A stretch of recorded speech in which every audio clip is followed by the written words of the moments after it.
भेण हिते ख्याल कजे मता बाबा ना अची वने।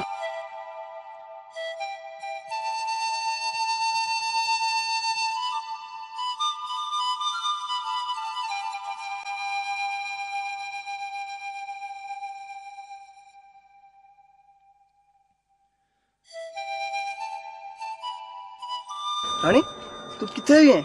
तुके खबर आ मैं केडो परेशान होयस। मु तो असल घर में जलेबी वठे घुराए खादियो जहन्नम में होस। त पो मुजी गाल मनी छो नथी? केड़ो पी जी इज्जत के टिको लाया अल्लाह को समझ देस।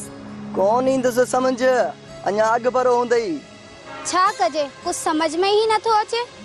इन जो मतलब मुराद तू मुसा केतरी तो मोहब्बत करी? सा का वधिक जान दिंदस तुंजे लाए। मां भी तो सा वचन थी कया जे डी तुंजी ना थेस उने डी पांजो अंत आणींदर। अल्लाह तो जाने मां बहन दुनिया में न होंदस वचना तो सा।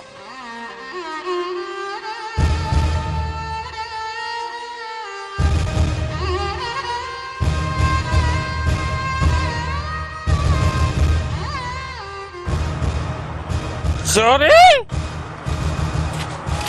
बाबा फोट ने भागी मुंजी इज्जत के नींबू वांगू नीपूड़े एड़न जड़न के प्यारी पई। हां चाचा अरे चुप तुंजी टंगू भनी पावा पचा खाई दिस बेसुरा तुंजो त हसर बुरो कंदिस बिशनी लोफरा। हां चाचा अमा गलत था समझो मां रानी सा सच्ची दिल सा मोहब्बत तो कया।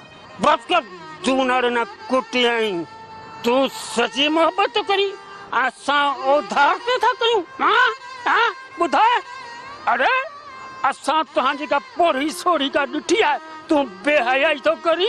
हां बाबा मां मुराद से मोहब्बत थी क्या? चोरी तू ते ता फतवा तो जारी कराया मुंजी इज्जत के पकोड़ा समझी थी खपाई। हां पुरानी कुल्फी जड़ी। बाबा मुझे गाल समझ।